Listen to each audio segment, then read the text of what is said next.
اعوذ باللہ من الشیطان اللعین الرجیم بسم اللہ الرحمن الرحیم الحمد للہ رب العالمین والعاقبۃ للمتقین والجنۃ للمؤمنین والنار للکافرین والناکسین والقاسطین والمارقین ثم الصلاة والسلام والتحیۃ والاکرام علی الرسول النبی الأمی العربی المکی المدنی البطحی الابتحی الکوکب الدری النور المضیء حبیب الہ العالمین بالقاسم محمد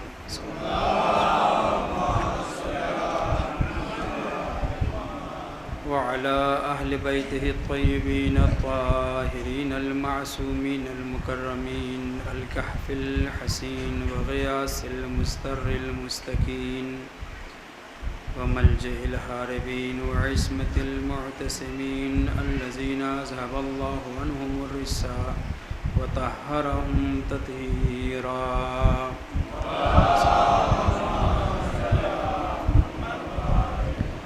لا سيما الإمام المبين بقية الله في الأراضين وحجته على الخلق أجمعين الإمام الثاني عشر الحجة المهدي المنتظر صلوات الله وسلامه عليه ولعنة الله على أعداء الله وعلى أعدائهم ومنكري فضائلهم وعصمتهم وغاصبي حقوقهم أجمعين من يومنا هذا إلى قيام يوم الدين أما بعد فقد قال الإمام علي بن الحسين زين العابدين عليه السلام من حج ووالى ولينا وهجر معادينا ووطن نفسه على طاعتنا ثم وقف هذا الموقف فذلك هو الحاج صلوات محمد وعلى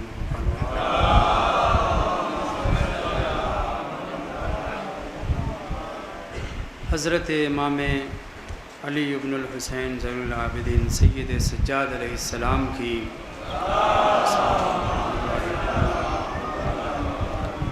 ایک حدیث کو عنوان گفتگو قرار دیا ہے. وہ امام کہ جس نے اپنے بابا کی شہادت کے بعد 34 برس تک اپنے بابا کو یاد کرنے کے ساتھ عبادت پروردگار کی، اس قدر عبادت پروردگار کی، اس قدر سجدے کیے، اس قدر نماز اور روزے اور دیگر عبادی اعمال انجام دیے کہ کائنات کو عنوان دینا پڑا سجاد کا، زین العابدین کا، سید الساجدین کا. لیکن یہ بھی بات ذہن میں رہے کہ یہ عناوین لوگوں کے دیے ہوئے نہیں ہیں. یہ اوصاف، یہ القاب، یہ صفات پیغمبر اسلام نے خود بیان فرمائے ہیں. امام رضا علیہ السلام کو رضا اس لیے نہیں کہا جاتا کہ ان کی ولی عہدی کے اوپر اپنے اور پرائے سب راضی ہو گئے تھے اس لیے وہ رضا ہو گئے، نہیں. اسی طرح سے امام سجاد علیہ السلام چونکہ کثرت سے سجدہ کرتے تھے لہٰذا لوگ دیکھ کر کے انہیں بجائے ساجد کے سجاد کہنے لگے، نہیں. عبادت کرنے والے سب پیچھے تھے، مولا ان کی سربراہی اور قیادت کر رہے تھے، اس لیے آپ کو سید الساجدین یا زین العابدین کہا گیا. ایسا کچھ نہیں ہے. یہ وہ اوصاف ہیں، یہ وہ صفات ہیں جنہیں ہمارے معصومین علیہ السلام کو خدا نے دیے ہیں، رسول خدا نے بیان کیے ہیں. طولانی روایت موجود ہے، ایک کتاب ہے مقتضب الاثر. اس کتاب میں بہت پرانی کتاب ہے، زیادہ موٹی کتاب نہیں ہے. 4 صدی ہجری کے اواخر کے ہمارے ایک بزرگ نے، ابن عیاش بزرگ ہمارے گزرے ہیں، انہوں نے اس کتاب کو تالیف فرمایا ہے.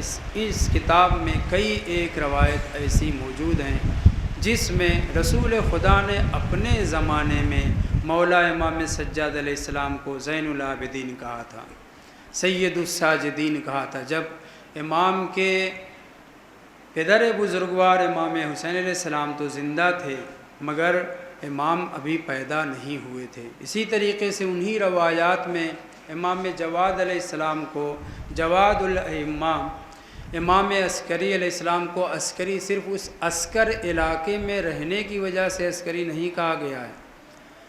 اسی طرح سے وہ اوصاف و صفات جو معصومین علیہ السلام کے ذکر ہوئے ہیں، کبھی دھوکے میں نہ رہیے گا کہ فلاں نے یہ لقب دیا ہے، فلاں عالم نے یہ لفظ استعمال کیا، فلاں علاقے میں رہنے کی وجہ سے آپ کو عسکری کہا گیا، ایسا کچھ نہیں ہے۔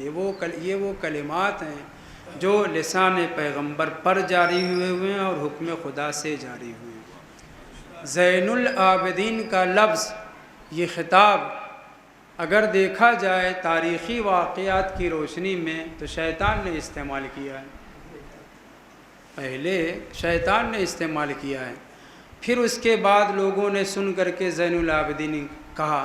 کیا ہمارا دل یہ قبول کرے گا؟ ہرگز نہیں۔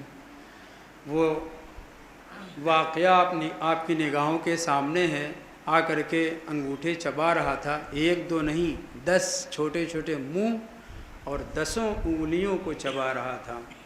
یک دموں کا لفظ استعمال ہوا ہے، باقاعدہ کاٹ رہا تھا، جیسے ہم آپ بوٹی گوشت وغیرہ چباتے ہیں ویسے، مگر اس کے باوجود امام کی صحت پر، عبادت پر کوئی اثر نہیں پڑا۔ جب وہ ایسا کر رہا تھا کیا خون نہیں بہہ رہا تھا؟ اگر خون نجس ہوتا تو ایک انگوٹھے کے برابر خون کے بعد انسان کی نماز خطرے میں پڑ جائے گی۔ معصومین علیہ السلام کے اعضاء بدن سے نکلنے والی اضافی بظاہر اضافی چیزیں نجس نہیں ہیں۔ اس سلسلے میں کبھی زیر ممبر گفتگو کرنا چاہیں گے تو ہو جائے گی کوئی بھی چیز، مگر معصومین علیہ السلام پابند تھے، اگر انہیں چھوٹے حدث کی ضرورت پڑی تو پانی استعمال کرتے تھے، بڑے حدث کی ضرورت پڑی تب بھی پانی استعمال کرتے تھے۔ کیوں؟ اس لیے کہ اللہ کا بنایا ہوا دین، رسول اسلام کی لائی ہوئی شریعت کے احکام محفوظ رہیں۔ امام امیر المومنین علیہ السلام نے جب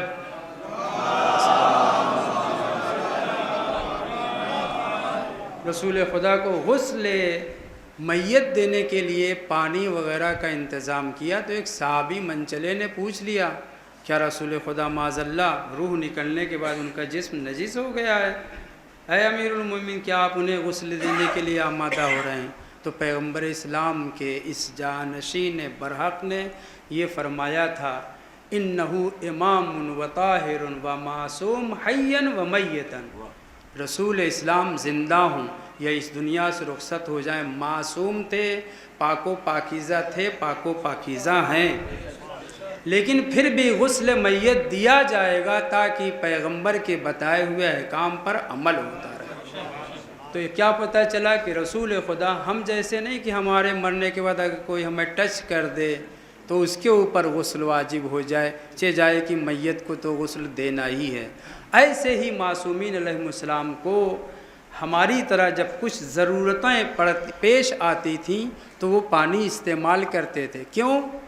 کیا نجس تھا جو میں کہنا چاہ رہا ہوں؟ نہیں، لیکن اس طہارت کے احکام کو برقرار رکھنے کے لیے توجہ۔ اسی طریقے سے امام سجاد علیہ السلام کے 10 انگلیوں سے خون جاری ہے مگر امام نماز میں مصروف ہیں۔ اتنے میں بہت توجہ، اتنے میں محسوس کیا شیطان نے، ابلیس نے، جو پہلے آسمان پر شہاب سنگ سے لوہے جلتے ہوئے شعلوں سے مارا جاتا تھا، اسے احساس ہوا کہ یہ جو شعلہ آسمان سے چل رہا ہے یہ صرف چوتھے آسمان تک محدود نہیں رہے گا، یہ زمین تک آئے گا اور مجھے بھسم کر دے گا۔ روایت کا فقرہ ہے، محج الدعوات میں لکھا گیا ہے کہ وہ جو چبا رہا تھا 10 انگلیوں کو، وہاں سے سیدھے کھڑا ہوتا ہے اور پھر مولا کے بازو میں آ کر کے کھڑا ہو کر کے اعلان کر رہا ہے، انت زین العابدین، انت زین العابدین۔ واقعہ آپ کا سنا ہوا ہے۔ یہ جو انت زین العابدین کہہ رہا ہے کس لیے معلوم ہے؟ اپنے آپ کو بچانے کے لیے۔ آپ عبادت گزاروں کی زینت ہیں، کیونکہ وہ جو پتھر چل رہا تھا، وہ دہکتا ہوا شعلہ جو چل رہا تھا، وہ اسے جلانے کے لیے آ رہا تھا۔ اسے پتہ ہے کہ مجھے وقت معلوم تک کی حیات دی گئی ہے، لیکن اثر آگ کا میرے اوپر اسی دنیا میں ہوگا، اس لیے امام کی پناہ میں آ گیا تھا۔ صلوات پہ محمد وآل محمد پر۔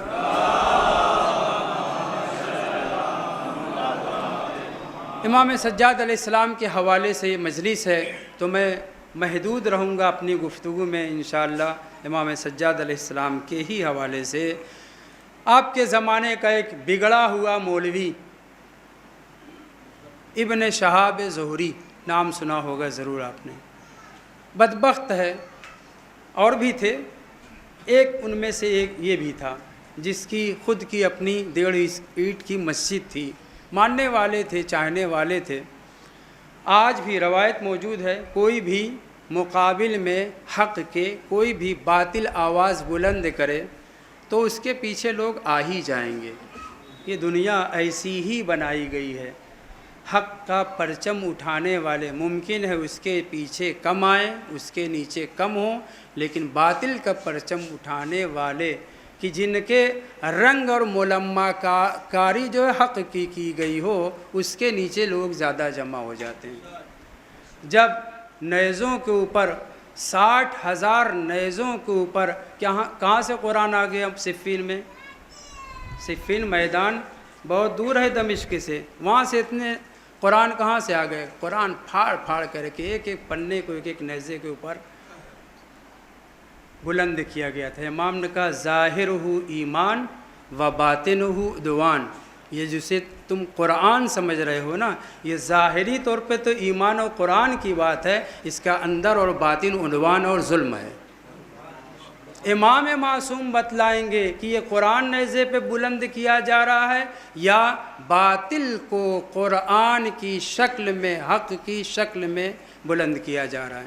یہ بگڑا ہوا مولوی اس زمانے کا پہنچا امام سجاد علیہ السلام کی خدمت میں۔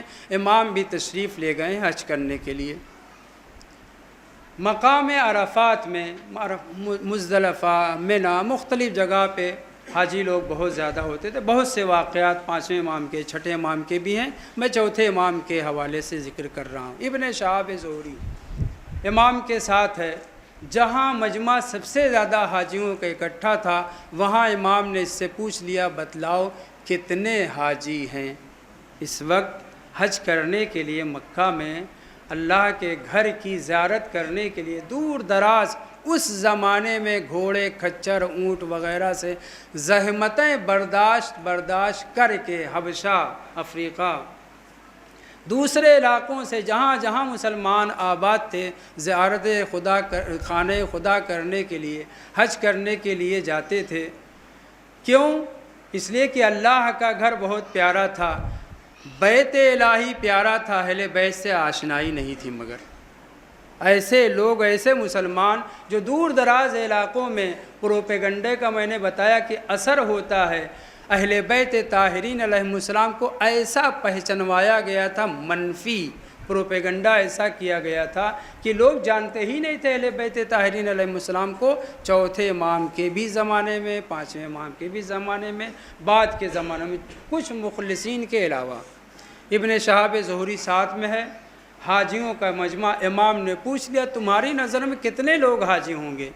اس زمانے میں ابن شہاب زہری نے ممکن ہے مبالغہ کیا ہو، کہتا ہے 300,000، 3 لاکھ حاجی میرے خیال سے موجود ہیں، حالانکہ اتنے زیادہ حاجی ممکن نہیں ہے۔ بہرحال اس کے عبارت یہ ہے کہ میرے خیال میں 3 لاکھ حاجی لوگ آئے ہوئے ہیں۔ امام نے کہا بہت مختصر حاجی ہیں۔ اس کی سمجھ میں نہیں آیا۔ امام سے کہہ رہا مولا میں نے گنا تو نہیں ہے، لیکن مجمع دیکھ کر کے میں یہ کہہ سکتا ہوں کہ اس سال حاجی بہت زیادہ آئے ہیں، بڑی تعداد ہے۔ امام نے پاس بلایا، قریب بلانے کے بعد آپ نے اپنا دست مبارک، کبھی کبھی خبیثوں کو بھی اچھائی دکھلائی جاتی ہے، اچھی بات بتلائی جاتی ہے، ہو سکتا ہے کبھی کہ سدھر جائیں، ابن شہاب ظہری کے چہرے کے اوپر امام سجاد علیہ السلام نے اپنا دست مبارک پھیر دیا۔ ادھر دست مبارک معصوم کا چہرے ظہری پر پڑنا تھا کہ اس کی نگاہیں بصیر ہو گئیں اور اس نے دیکھا 10,000 5,000 100-200 کے 20 بندروں کی بھیڑ میں کہیں کہیں کوئی انسان بھی نظر آ رہے ہیں۔ 5,000 10,000 100 200 کے بیچ میں کہیں کچھ انسان بھی نظر آ رہے ہیں۔ بقیہ سارا مجمع بندروں کا اور انسان جو پہلے اس نے دیکھے تھے وہ سب کے سب بندر کی شکل میں میدان عرفات میں بھیڑ ہے، وہاں پہ اس نے دیکھا، پریشان ہوا۔ ایک فقرہ ہے، اس کے عبارت کا میں مفہوم آپ کے سامنے ادا کر رہا ہوں کہ یبن رسول اللہ، اے علی ابن الحسین، میں نے آپ کے عجائب، کلمہ استعمال کر رہا ہوں، میں نے آپ کے عجائب اور غرائب سنے ہیں، آج میں نے اپنی نگاہوں سے آپ کے ایک عجیب واقعے کو دیکھ بھی لیا۔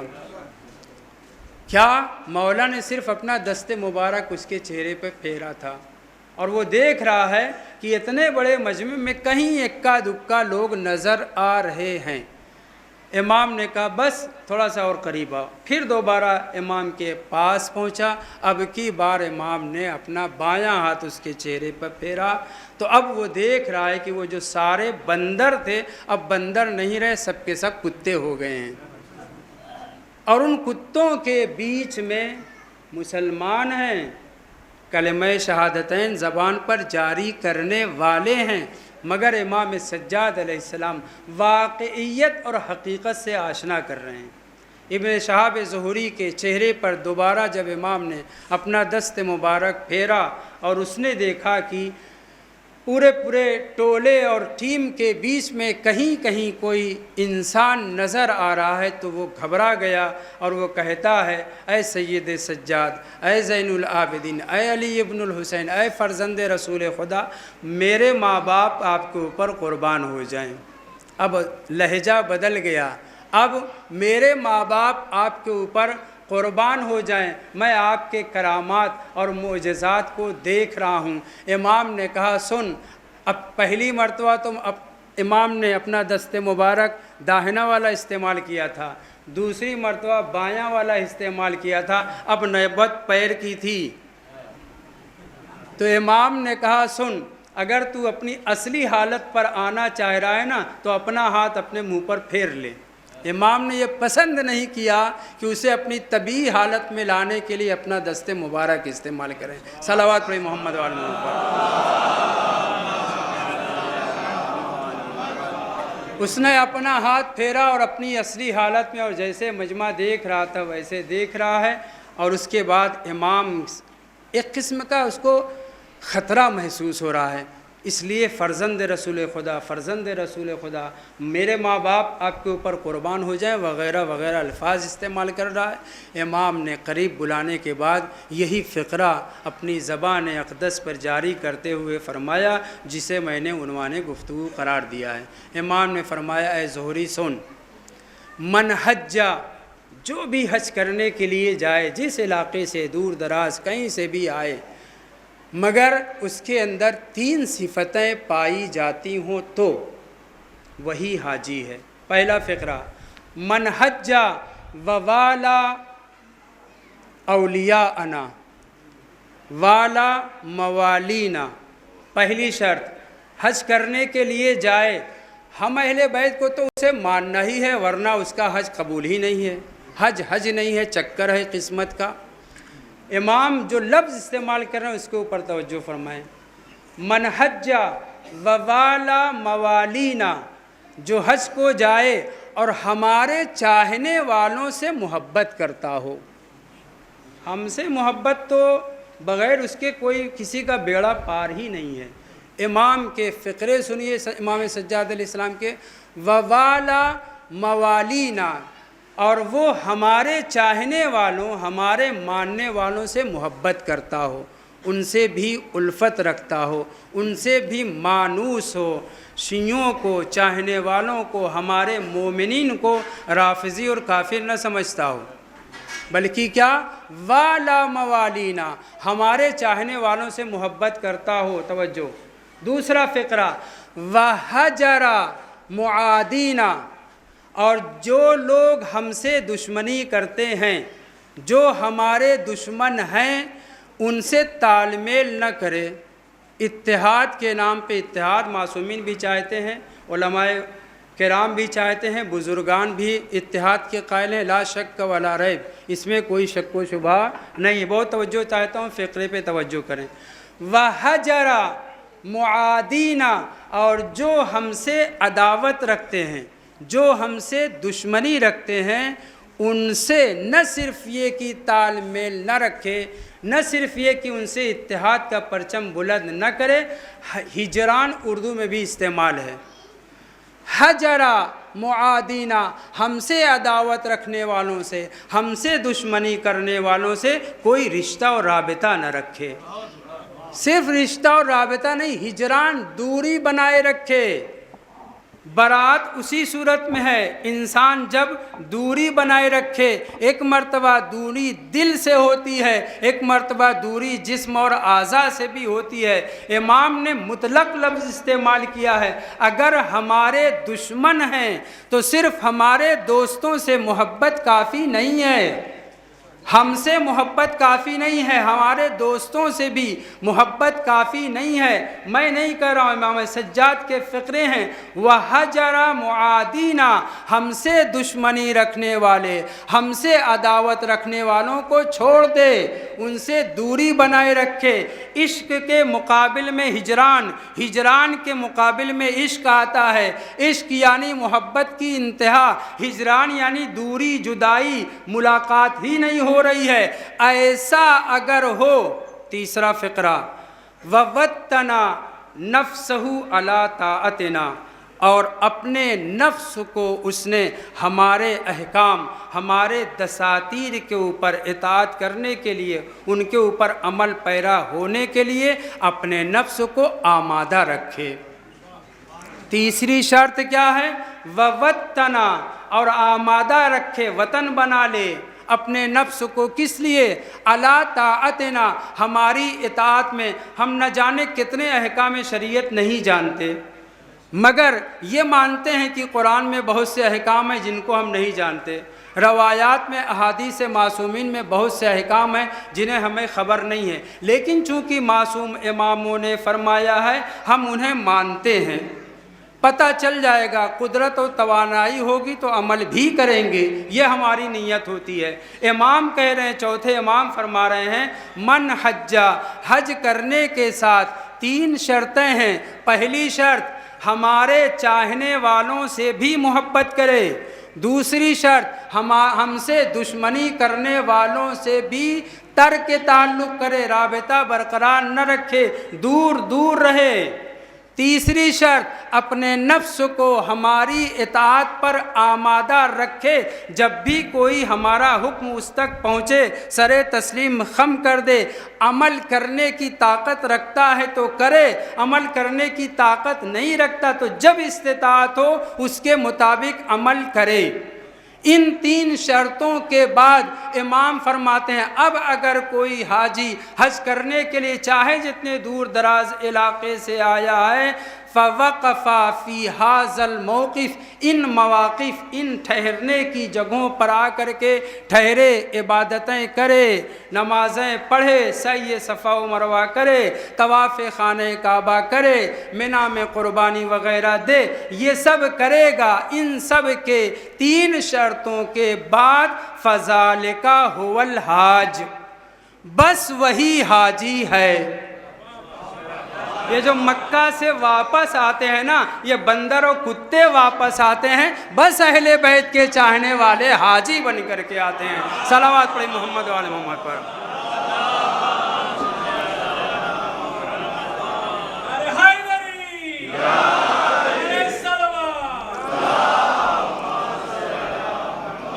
امام بتا بھی رہے ہیں تو کس سے بتا رہے ہیں؟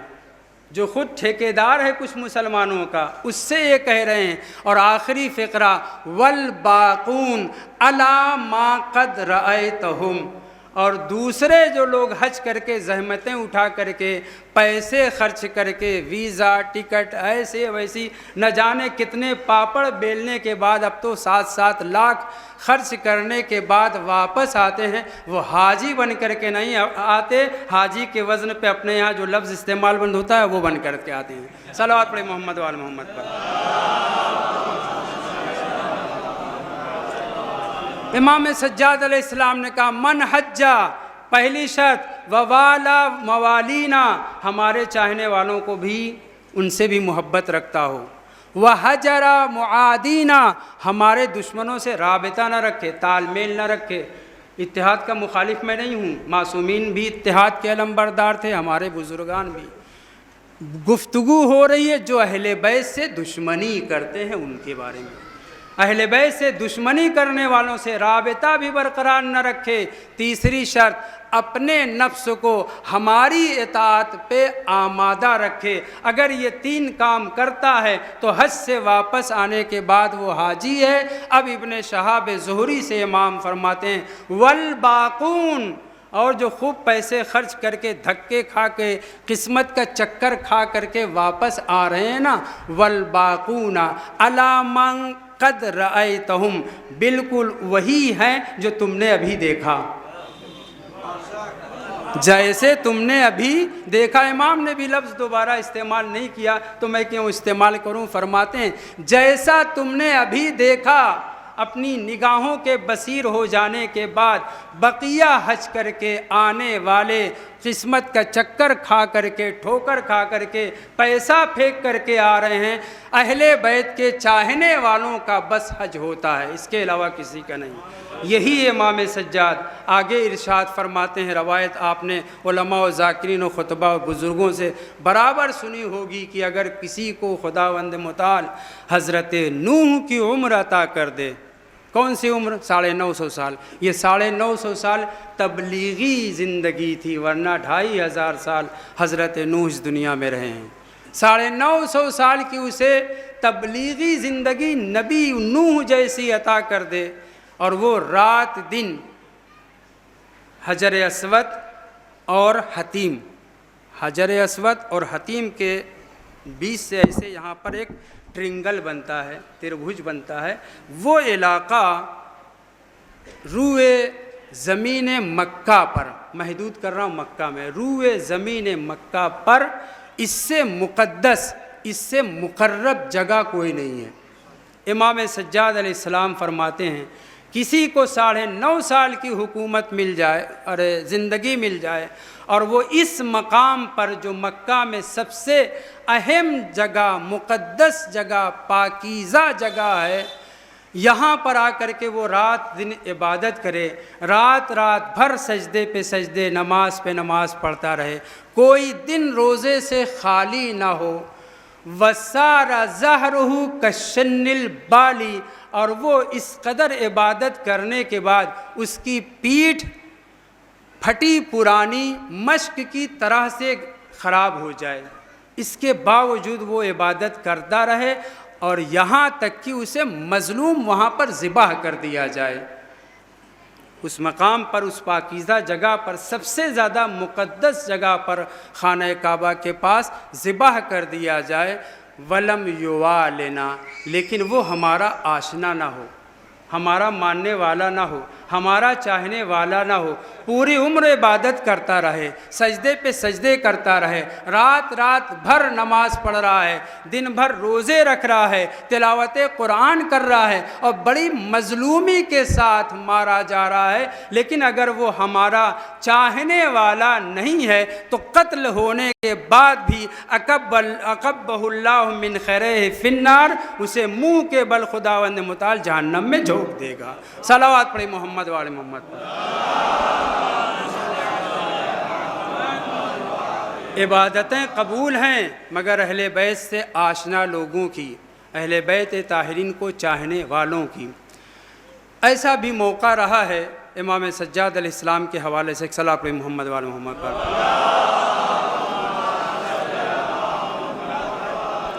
بہت توجہ. پانچواں اموی خلیفہ جسے عمر ثانی کہا جاتا ہے، نام اس لیے لے رہا ہوں کہ مشہور ہے، عمر ثانی کہا جاتا ہے. اپنی تھوڑا بہت عدل کی بنیاد پر حکومت قائم کرنے کی وجہ سے 2 سال کا کل اسے موقع ملا. اس نے اہل بیت طاہرین علیہم السلام کے اوپر بعض مظالم میں تخفیف کرائی، سادات کے ساتھ جو ظلم و ستم ہو رہا تھا اس کو کچھ کم کرایا. فدق کا بعض علاقہ بنی حسن کے حوالے کیا، امام حسن علیہ السلام کی اولاد کے حوالے کیا. اور وہ جو 70,000 ممبروں سے پورے سارے علاقوں میں لان تان مولا امیر المومنین اسلام کی شان میں ہو رہی تھی، اس کو رکوایا. اس کی جگہ پہ ان اللہ یامر بالعدل والاحسان اعلیٰ والی آیت وہاں پہ پڑھنے کا حکم دیا. وہی عمر ابن عبدالعزیز 5واں اموی خلیفہ، جو مسلمانوں کی نظر میں عمر ثانی اپنی عدالت کی بنیاد پہ کہا جا رہا ہے. صلوات پڑھیں محمد وعلی محمد. ہم جانتے ہیں کتنی عدالت پہلے میں تھی کہ دوسرا عمر جو ہے کہ بڑا عادل ہے. بہت توجہ. وہ کہتا اس کے بارے میں سید رضی صاحب نہج البلاغہ، جنہوں نے نہج البلاغہ مرتب کی ہے، وہ فرماتے ہیں یا دیر سمعان، وہ جہاں دفن ہے اس کو دیر سمعان کہا جاتا ہے. اے دیر سمعان میں دفن اموی، اگر میں سید رضی میری آنکھ کسی اموی بنی امیہ کے فرد کے اوپر رونے والی ہوتی، یعنی رونا تو ہو ہی نہیں سکتا، لیکن اگر میں اموی میں سید رضی کسی اموی کی میت کے اوپر، اس کی قبر کے اوپر رونے کے لیے آمادہ ہوتا، روتا تو وہ تو ہوتا. کیوں؟ اس لیے کہ تو نے کچھ اچھے کام کیے ہیں. لیکن میں بنی امیہ کی کسی فرد کے اوپر رو نہیں سکتا، کیونکہ مجھے زیارت عاشورہ میں سارے بنی امیہ کے اوپر لعنت کا حکم ہے. صلوات پڑھیں محمد وعلی محمد پر. اس سلسلے میں ایک واقعہ، لیکن اس سے پہلے تمہید. ایک دن 2 سال کی حکومت کل اسے ملی ہے. اس نے کچھ اچھے کام مسلمانوں کی نسبت بقیہ ما قبل جباروں کے مقابل میں کچھ اچھے کام کیے، اس لیے اس کی خوب تعریف بھی کی گئی ہے. پل باندھے گئے ہیں تعریف کے. انہی میں سے ایک واقعہ آپ کے سامنے.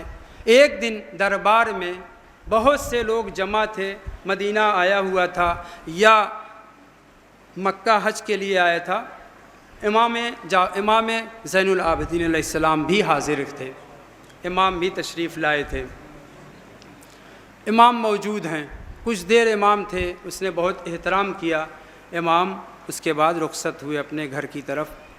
جب امام دربار سے یا اس مقام سے جہاں پہ وہ موجود تھا باہر تشریف لے گئے تو اس نے کہا اے میرے درباریوں ندما وزراء، یہ بتلاؤ من اشرف الناس، تمہاری نگاہ میں سب سے زیادہ شریف ترین انسان، نجیب ترین انسان، سب سے بڑا خاندانی انسان، بہترین انسان تمہاری نگاہ میں کون ہے؟ چاپلوسوں نے چاپلوسی شروع کر دی. حضور آپ خلیفۃ المسلمین، بادشاہ ہیں، خلیفہ ہیں، ذل الہی ہیں، رسول خدا کی خلافت کے مسند پر براجمان ہیں، آپ سے بہتر، آپ کے خاندان سے بڑا خاندان کس کا ہو سکتا ہے؟ حالانکہ وہ اموی ہے، لیکن اس کے باوجود چاپلوسوں نے چاپلوسی شروع کر دی. سب سے زیادہ شریف انسان، نجیب انسان، خاندانی انسان کون ہے؟ چاپلوسوں نے کہا حضور آپ ہیں، آپ کا خاندان ایسا ہے ویسا ہے. وہ تو 10 گھاٹ کا پانی پیے ہوئے انسان. اس نے کہا نہیں، مجھے بتاؤ جو حقیقت ہے تمہاری نگاہ میں. اب وہ چاپلوسی جو کر چکے ہیں وہ تو خاموش ہو گئے، کسی نے کوئی جواب نہیں دیا. کسی نے ہمت کی حضور پھر آپ ہی بتلائیے کہ آپ کی نظر میں شریف ترین، نجیب ترین انسان کون ہے؟ توجہ، چاپلوسوں نے کہا تھا کہ آپ بہترین انسان ہیں، نجیب ترین، شریف ترین انسان ہیں، لیکن وہ مانا نہیں. وہ تو جانتا ہے، اپنی حقیقت سے واقف ہے، اس لیے اس نے کہا نہیں، تم لوگ بتاؤ واقعی طور پر شریف ترین انسان کون ہے. اور جب کوئی کچھ نہیں بولا تو پوچھنے والے نے جب اس سے پوچھا خود عمر ثانی سے، عمر ابن عبدالعزیز سے، تو اس نے کہا حاذل جالس الذی طلع الآن، یہ وہ جو ابھی بیٹھا ہوا تھا میرے پاس سے، جو ابھی رخصت ہوا ہے، اس سے بڑا خاندانی، اس سے زیادہ نجیب و شریف انسان کوئی نہیں ہے۔ امام سجاد علیہ السلام کی تعریف اپنے مجمع میں اپنے ندما کے سامنے کر رہا ہے، حقیقت سے واقف تھا، تعریف کرنے والوں نے بڑی تعریف کی ہے، مگر ہمارے ائمہ نے تو ہرگز نہیں تعریف کی ہے، بلکہ یہ کہا ہے کہ یہ دنیا والے اس کے اوپر روئیں گے، آسمان والے اس کے اوپر لعنت کریں گے۔ 2 سال کی حکومت کی، دنیا والوں نے خوب تعریف کی، آسمان والوں نے، فرشتوں نے اور اہل بیت کے چاہنے والوں نے اس کے اوپر لعنت کی۔ اور ہمارے بزرگ شعراء علماء نے صاف لفظوں میں کہا اگر میری آنکھ کسی اموی کے اوپر رونے والی ہوتی تو اے عمر ابن عبدالعزیز وہ تو ہوتا، لیکن چونکہ میں اموی کے اوپر رو نہیں سکتا، کیونکہ امویوں کے اوپر، بنی امیہ کے اوپر لعنت کرنے کا حکم اہل بیت طاہرین نے اپنے چاہنے والوں کو دیا ہے۔ اگر کوئی نرمی کا گوشہ کسی کے دل میں پایا جاتا ہے تو اسے چاہیے کہ زیارت عاشورہ کی تلاوت کرے۔ صلوات پڑھے محمد وآل محمد پر۔ اب وہ جو اپنے خاندان سے واقف ہے، جانتا ہے، وہ تو ایسے ہی کہے گا۔ اس نے امام کی تعریف کی، بنی امیہ کے جو لوگ تھے سب خاموش رہے، بات اور واقعہ یہاں پہ ختم ہو گیا۔ اب ضرورت اس بات کی ہے کہ جب نجیب ترین، شریف ترین، اچھا انسان، سب سے بہتر انسان عمر ثانی امام سجاد علیہ السلام کو سمجھ رہا تھا، تو انہیں ہر جہت سے جب اچھا سمجھ رہا ہے، ہر جہت سے جب شریف سمجھ رہا ہے، تو شرافت کا تقاضا یہ تھا مسند چھوڑ دیتا، امام کو تخت پہ بیٹھا دیتا۔ لیکن حب دنیا راس کل خطیہ، ایسا نہیں ہوا۔ 2 ہی سال حکومت کی، مارا گیا، بعض کہتے کہ زہر دیا گیا۔ توجہ، مقابل میں 5ویں امام کا صحابی سعد نام کا بزم سجی ہوئی ہے، امام کے چاہنے والے سب موجود ہیں کہ اتنے میں دروازے کے پاس کوئی ایسی تیز آواز کے ساتھ روتا ہوا آیا کہ جیسے کوئی عورت، اس کو کوئی تکلیف، کوئی بیٹا مر گیا ہو، کوئی قریبی رشتہ دار مر گیا ہو، ایسے رو رہا تھا۔ روایت کا فقرہ ہے لہو نشیج کا نشیج النساء، ایسے تڑپ کے چیخ پکار کرتے ہوئے بوڑھا انسان دروازے کے پاس روتا ہوا اندر داخل ہو رہا ہے۔ عبارت یہ ہے لہو نشیج کا نشیج النساء، عورتوں کی طرح سے تڑپتا ہوا، چیختا ہوا، چلاتا ہوا، روتا ہوا انسان اندر داخل ہو رہا ہے۔ امام باقر علیہ السلام کی خدمت میں اصحاب بھی تشریف فرما ہیں۔ نام ہے سعد، قریب پہنچا، کیا بات ہے سعد، کیوں رو رہے ہو؟ چاہنے والے تھے، کیوں رو رہے ہو؟ اور رونے کا انداز بھی عجیب و غریب۔ تو انہوں نے پلٹ کر کے کہا مولا کیوں نہ روں، اس لیے کہ زیارت عاشورہ جو امام کے صحابی علقمہ سے اور اس سے پہلے اور بھی دیگر عبارتوں میں اور روایتیں موجود تھیں۔ کیوں نہ روں؟ کیونکہ میں ایسے خاندان سے ہوں جو خاندان سب سے زیادہ گھٹیا ہے۔ میں سعد ایسے خاندان سے ہوں جو سب سے زیادہ خبیث، لئیم خاندان ہے، ایسا خاندان ہے جس کے اوپر صرف آپ لوگ نہیں، آپ کے سارے چاہنے والے دنیا کے گوشے و کنار میں اس کے اوپر لعنت کرتے ہیں۔ میں اس خاندان سے تعلق رکھتا ہوں، میں اس خبیث خاندان سے، میں اس بدبخت خاندان سے تعلق رکھتا ہوں جس خاندان کے اوپر اہل بیت کے چاہنے والے مسلسل لعنت کرتے ہیں، ان کی خباثت کا اعلان کرتے ہیں، ان کی لعامت کا اعلان کرتے ہیں۔ یہی کیا کم ہے کہ ہم بنی امیہ کے اوپر اس طریقے سے لعنت کی جا رہی ہے۔ تو امام نے کہا اے سعد تمہارا خاندان ملعون ہے، تم ملعون نہیں ہو، تمہارا خاندان گھٹیا ہے، تم گھٹیا نہیں ہو۔ انت اموی منا اہل البیت، تم رشتے کے اعتبار سے، خاندان کے اعتبار سے، ولادت کے اعتبار سے اموی ضرور ہو، لیکن اطاعت کی وجہ سے، ہمارے چاہنے والے ہونے کی وجہ سے تم اہل بیت میں سے ہو۔ صلوات پڑھی محمد و آل محمد پر۔ انت اموی منا اہل البیت، تم اموی ہو رشتے کے اعتبار سے، خاندان کے اعتبار سے، ولادت کے اعتبار سے۔ ولادت کے اعتبار سے حضرت نوح کا بیٹا بھی نبی زادہ تھا، یہ نہ کہیے گا کہ ان کا بیٹا نہیں تھا۔ قرآن نے کہا انہو ابنی، ان ابنی من اہلی۔ حضرت نوح نے کیا کہا تھا؟ ان ابنی من اہلی، میرا بیٹا میرے اہل سے ہے۔ بیٹے ہونے پر کوئی کلام نہیں ہے، اہلیت نبی کا مسئلہ تھا۔ قرآن نے کہا، کیا کہا؟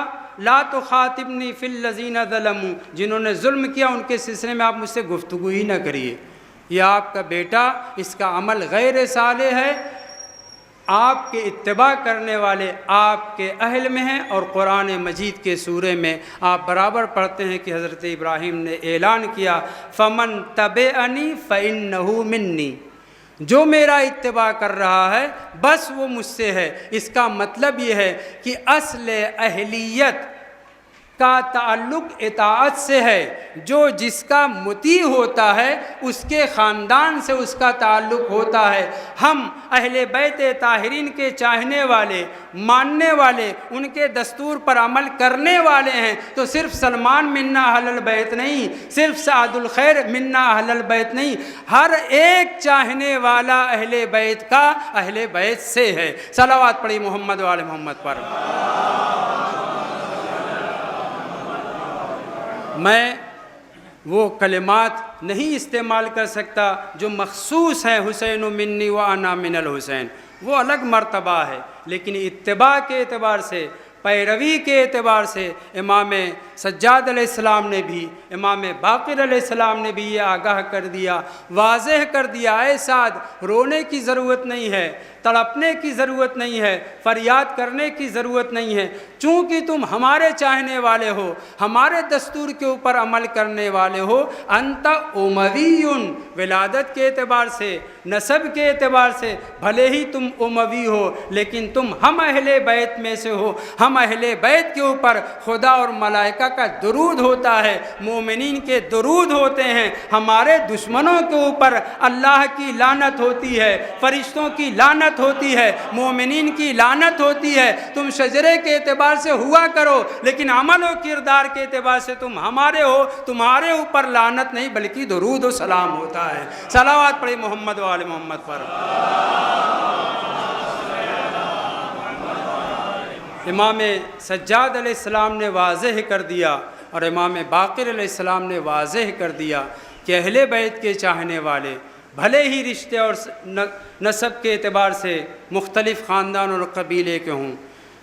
کل کی مجلس میں مولانا زیغم صاحب نے وہ روایت پڑھی تھی جو الفقیہ میں موجود ہے، میں بھی ترجمہ آپ کے سامنے کر دوں۔ کچھ لوگ تھے، امام نے کیا فرمایا؟ امام سجاد علیہ السلام کا بیان ہے، ان اللہ خلق الجنت لمن عطاہ، اللہ نے جنت خلق کی ہے، بنائی ہے کس کے لیے؟ اپنے اطاعت گزار بندوں کے لیے۔ اب وہ اطاعت گزار بندہ کوئی بھی ہو، کسی بھی قوم و قبیلے کو ہو، اطاعت پروردگار کرنے والا ہو۔ اور یہ بھی یاد رہے، اطاعت پروردگار اس وقت تک نہیں ہو سکتی جب تک کہ اہل بیت کے نقش قدم پر نہ چلا جائے۔ اصلاً خدا کی معرفت بھی نہیں ہو سکتی جب تک کہ اہل بیت کو نہ پہچانا جائے۔ امام حسین علیہ السلام کا مشہور فقرہ ہے، آپ فرماتے ہیں اصلاً خدا کی وہ معرفت رکھتا ہی نہیں جس نے ہمیں پہچانا ہی نہیں۔ توجہ، اللہ نے جنت خلق کی ہے اپنے اطاعت گزار بندوں کے لیے۔ وہ اطاعت گزار بندہ وَلَوْ كَانَ عَبْدًا حَبَشِيًّا،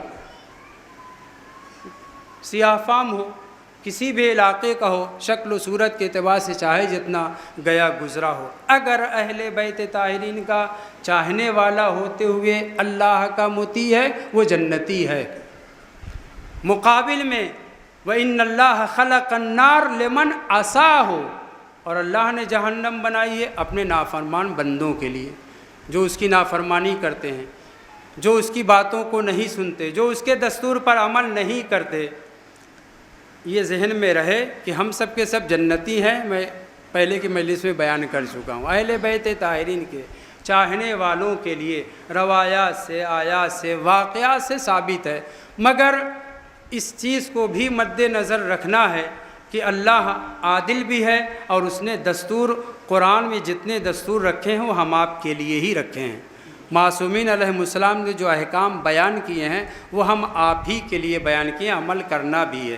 توجہ، والنار لمن عصا ہو، اور جہنم کو اللہ نے خلق کیا ہے کس کے لیے؟ جو بھی اس کا نافرمان ہے۔ اب وہ نافرمان خاندانی اعتبار سے چاہے اہل بیت سے تعلق ہی کیوں نہ رکھتا ہو، ایسے بھی لوگ گزرے ہیں کہ جو فرد تھے اہل بیت کی، گھر والے تھے، رشتہ حسب و نسب، حضرت نوح کا بیٹا ان کی اولاد تھا، حضرت آدم کے ہاں تو کوئی تصور بھی نہیں ہے، قابل ان کا بیٹا تھا۔ اسی طریقے سے ساتویں امام کے فرزند، ایک فرزند کا نام ہی آگ پڑ گیا تھا، زید النار۔ کیوں؟ اس لیے کہ انہوں نے ایسا کام کیا، اور بھی اس طرح کے گزرے ہیں تاریخ میں۔ اصول کافی کی جو حدیث کی کتاب، اس میں بھی اس طرح کے واقعات درج ہیں۔ تو خداوند متعال نے جہنم کو خلق کیا ہے گنہگاروں کے لیے، نافرمانوں کے لیے، مگر خداوند متعال نے اسی امام کی زبانی ایک پیغام اور بھی پہنچایا ہے۔ وہ پیغام یہ ہے کہ وہ امت کہ جو میرے بنائے ہوئے امام کی آشنا ہے، بہت توجہ، وہ امت جو میرے بنائے ہوئے امام کی آشنا ہے، اس کے سامنے سر تسلیم خم کرتی ہے۔ اگر وہ امت میری نافرمان بھی ہو تب بھی میں اسے معاف کر دوں گا۔ میں آپ کو للکار نہیں رہا ہوں، روایت کا مفہوم آپ کے سامنے پیش کر رہا ہوں کہ جو شخص اللہ کی طرف سے بنائے ہوئے امام اور حجت خدا کا ماننے والا ہے، ان کی پیروی کرنے والا ہے، ان کا محب ہے، وہ امت، لفظ فرد کی بات نہیں ہو رہی، پوری امت، جو لوگ آپس میں مختلف چیزوں میں بھٹکے ہوئے، بہکے ہوئے گنہگار ہیں، مگر خدا کی طرف سے بنائے ہوئے امام کے ماننے والے ہیں، میں خدا اپنے فرائض سے چشم پوشی کر لوں گا، انہیں جنت رسید کر دوں گا۔ لیکن وہ امت جو اپنے بنائے ہوئے امام کی تابع دار ہو، خوب پیروی کر رہی ہو، لیکن میرے بنائے ہوئے امام سے، میرے معین کیے ہوئے حجت خدا سے بیگانہ ہو، ایسی امت متحیرہ ہے، دنیا میں بھی سرگردان، آخرت میں بھی سرگردان، اسے میں جہنم رسید کر کے رہوں گا، چاہے وہ کتنی میری مطیع ہی کیوں نہ ہو۔ صلوات پڑھی محمد وعلی محمد پر۔ امام سجاد علیہ السلام کی زندگی، سراسر زندگی عبادت میں، تقوی اور پرہیزگاری میں۔ امام معصوم کو کہنے والے نے کہہ دیا، آپ تو فرزند رسول خدا ہیں، آپ تو امام حسین اسلام کے فرزند ہیں، آپ تو رسول خدا کے پوتے ہیں، نواسے ہیں، آپ کو اتنی عبادت، روزے اور نماز کی کیا ضرورت ہے؟ امام نے پلٹ کر کے کہا، کیا تم نہیں چاہتے کہ میں اللہ کا شکر گزار بندہ رہوں؟ تو جب ہمارے اولیاء، ہمارے ائمہ، ہمارے اماموں نے اس قدر عبادت کی ہے، اس قدر سجدے کیے ہیں کہ دنیا بھی سجدہ گزار، عابدوں کی زینت، سجدہ کرنے والوں کا سردار مان رہی ہے، اور امام بھی، خدا بھی، رسول بھی ان کو سید الساجدین، امام المتقین اور مختلف کلمات سے نواز ہیں، یہاں تک کہ وہ جو بے پناہ عبادتیں کر کے مردود بارگاہ بنا دیا گیا ہے ایک سجدہ نہ کرنے کی وجہ سے، وہ بھی اعتراف کر رہا ہے کہ آپ عبادت کرنے والوں کی زینت ہیں۔ تو اب جب ہم ان کے چاہنے والے ہیں تو ہمیں اس کا بھی خیال رکھنا چاہیے، ہمیں بھی کم از کم ان کے ماننے والے ہونے کا بھرم رکھنا چاہیے، ماننے والے ہونے کا بھرم رکھنا چاہیے، اور نہیں مستحبات نہیں کر سکتے، واجبات تو ادا کریں، مکروہات سے نہیں بچ سکتے، حرام سے تو بچیں۔ خداوند متعال امام سجاد علیہ السلام کی صدقے میں ہم سب کو تمام واجبات پر عمل کرنے اور تمام محرمات سے بچنے کی توفیق عنایت فرما۔ امام سجاد علیہ السلام آخری وقت ہے، امام رخصت لے کر کے امام حسین السلام جا چکے ہیں، رخصت ہو چکے ہیں، الوداع ہو چکے ہیں۔ ایک مرتبہ سید سجاد جو اٹھ نہیں سکتے ہیں، لیکن جناب زینب صلوات اللہ علیہا سے خطاب کر کے کہتے ہیں، یا امتی، اے میری پھوپھی، میری تلوار مجھے دے دیجئے، اور وہ جو میرا لکڑی کا عصا ہے اسے عطا کر دیجئے۔ بیٹا کیا کرو گے؟ امام نے فرمایا، عصا کے ذریعے سہارا لوں گا، تلوار کے ذریعے اپنے بابا کا دفاع کروں گا۔ کس قدر مریض تھے، تب کتنا تھا؟ روایت کہتی ہے امام نے لپک کے در خیمہ سے جو لٹک رہی تھی تلوار وہ اتار تو لیا لیکن اٹھا نہیں سکے۔ روایت کا فقرہ ہے، کان یجر سیفہ، زمین پر تلوار خط دیتی ہوئی جا رہی تھی، اٹھا نہیں پا رہے تھے کہ ایک مرتبہ جناب امام حسین علیہ السلام نے بہن کو خطاب کر کے کہا، اے بہن، سید سجاد کو روک لو۔ کیوں امام نکلے تھے؟ آواز استغاثہ میں اتنا درد تھا۔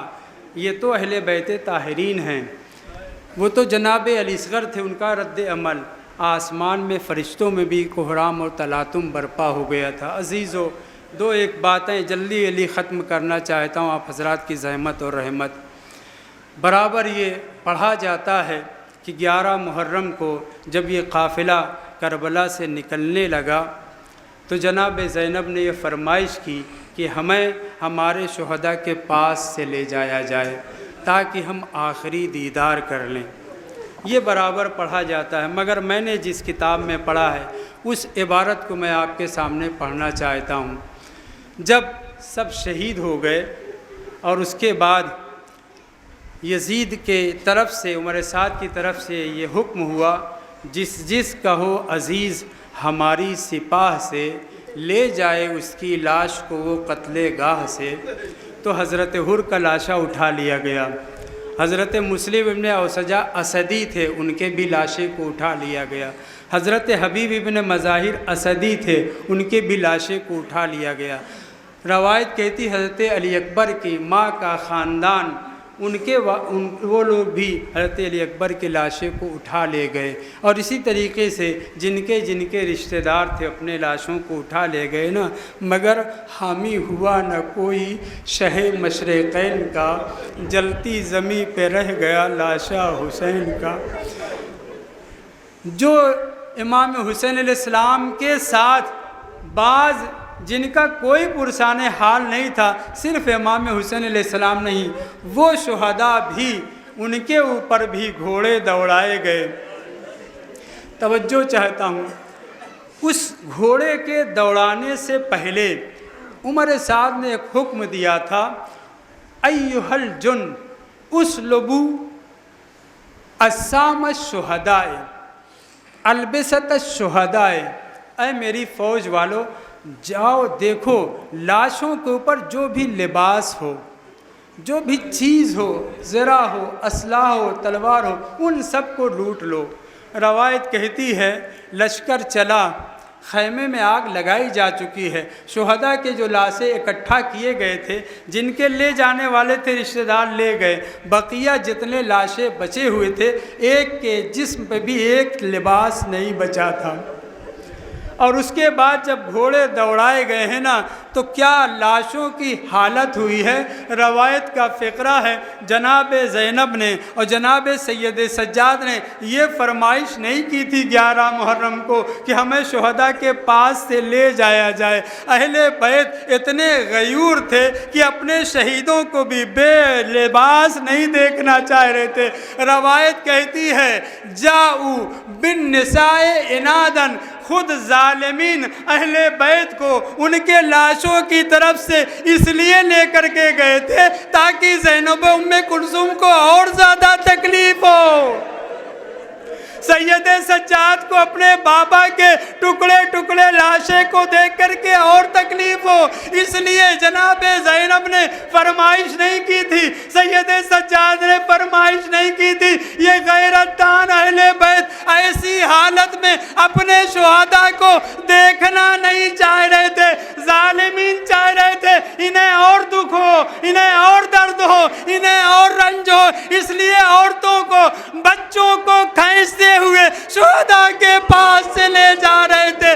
روایت کہتی ہے، آپ برابر سنتے رہتے ہیں کہ جناب زینب نے اپنے آپ کو گھوڑے سے گرا دیا۔ نہیں عزیزو، ایسا نہیں ہے، حقیقت یہ ہے فوقعت زینب من علی ظہر الجواد، بھائی کے ٹکڑے ٹکڑے لاشے کو دیکھنے کے بعد جناب زینب اونٹ کی پشت پہ سنبھل ہی نہیں سکی، منہ کے بل بھائی کے لاشے پہ گری۔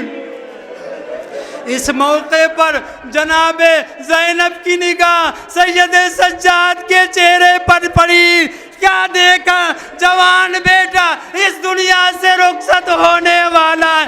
پکار کے کہا، اے میرے لال سید سجاد، اپنے آپ کو سنبھالو، تم میرے بھائی کی نشانی ہو، تم امامت کا استمرار ہو، تم اگر نہیں ہوگے تو یہ قافلہ کربلا سے کوفہ اور کوفہ سے شام کس طرح جا سکے گا۔